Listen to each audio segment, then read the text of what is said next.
Begitu seorang entrepreneur kawakan mencapai apa yang dicita-citakan, apa yang mereka lakukan selanjutnya? Mereka langsung akan membuat sesuatu yang baru lagi.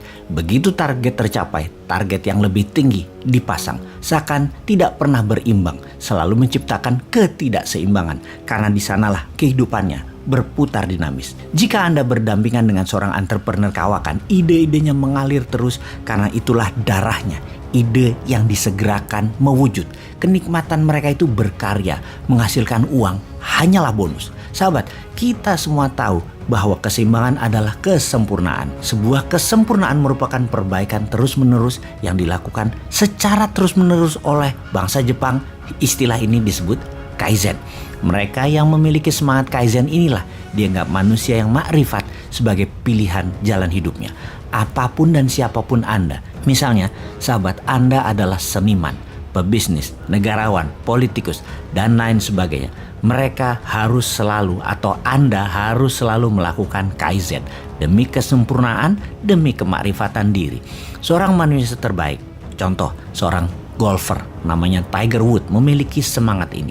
Walaupun sudah mengenakan jaket hijau atau green jacket setelah disandang sebagai Master Golf Champion atau juaranya para juara golfer yang sukses bertanding dalam sebuah turnamen. Suatu hari, sesaat setelah menjuarai turnamen tersebut di pertandingan antar master pada usia 19 tahun, Tiger Woods berkata pada pelatihnya, I think I need to perfect my stroke, atau saya harus menyempurnakan stroke swing golf saya. Kayaknya masih jauh dari sempurna. Bayangkan, seorang dengan predikat juara, seorang master, seorang juara dunia antar master berkata begitu. Kemudian selama 2 tahun Tiger Woods setiap saat menyempurnakan swing golfnya, di mana hampir dalam 2 tahun semenjak saat itu dia terus melakukan Kaizen terhadap pukulannya, hampir jarang juara di banyak turnamen. Namun ketika di usia 23 tahun Kaizennya mendapatkan hasilnya, maka sampai saat ini Tiger Woods pegolf terbaik di dunia. Swing bolanya jauh dan itu karena Kaizen. Saya ada cerita lain dari sahabat saya. Di saat saya memulai bisnis properti di pertengahan tahun 90-an, sahabat saya dan istrinya memulai bisnis bakery namanya Roti Sianis di Jakarta Barat. Saya berkata kepadanya, kayaknya lebih gampang jualan properti deh, tidak ada kadaluarsanya. Kalau roti 2 hari tidak laku harus dibuang, bahkan hari ini pun tidak laku Anda harus buang. Lihat saja bosman, keluarga saya itu sudah turun-temurun sejak dari kota Malang dulu. Bisnisnya ya makanan ini khas kami. Tapi kami akan sempurnakan model bisnisnya dan rasanya. Percaya deh, resep kami dan bisnis model kami akan lebih powerful, katanya optimis. Pertama, dia tiru seluruh produk andalan dari para kompetitornya seperti Holland Bakery, Mon Ami, dan lain sebagainya. Walaupun 30% produknya sering return dan harus dibuang, dia tetap optimis. Saya ingat kalau dia mampir ke kantor saya selalu membawa sisa retur roti kemarin buat karyawan saya. Bahkan terkadang masih lebih dan untuk itu saya bawa pulang untuk diberikan anak-anak yatim di rumah yatim Indonesia.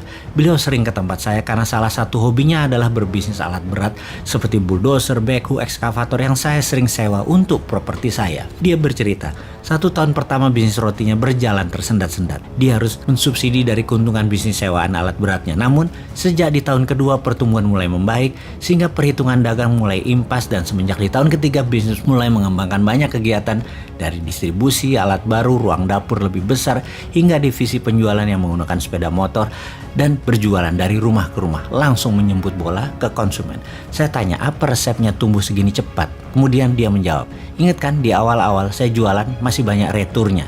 Lalu sisa retur tersebut sesungguhnya masih banyak dan layak dimakan yang saya kasih ke pesantren-pesantren, rumah yatim yang sering saya lewati. Lalu karena suka roti Sianis tersebut, lama-lama saya dapat ide.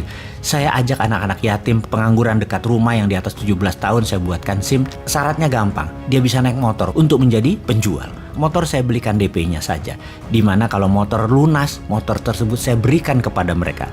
Tapi belum lunas, masih pakai nama saya selama belum lunas. Tiap bulan mereka nyicil dari pendapatan mereka. Saya kasih 30% komisi dari setiap penjualan. Ternyata mereka bekerja keras. 1 hari rata-rata bisa 2 kali bolak-balik ke pabrik roti.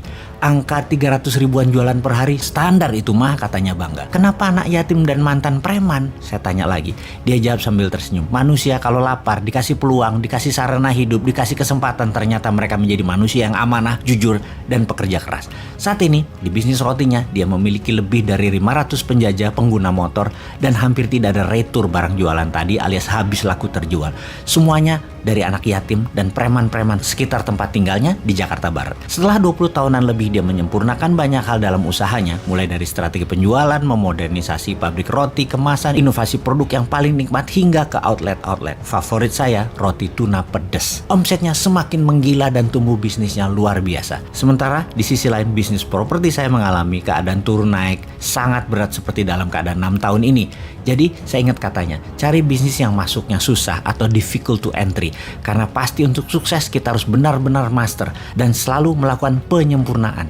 Jangan masuk bisnis yang mudah dimasuki atau easy entry karena kompetitor setiap saat bisa masuk baik dari pelanggan ataupun karyawan kita sendiri, dan karena mudah hal itu membuat kita sering lalai.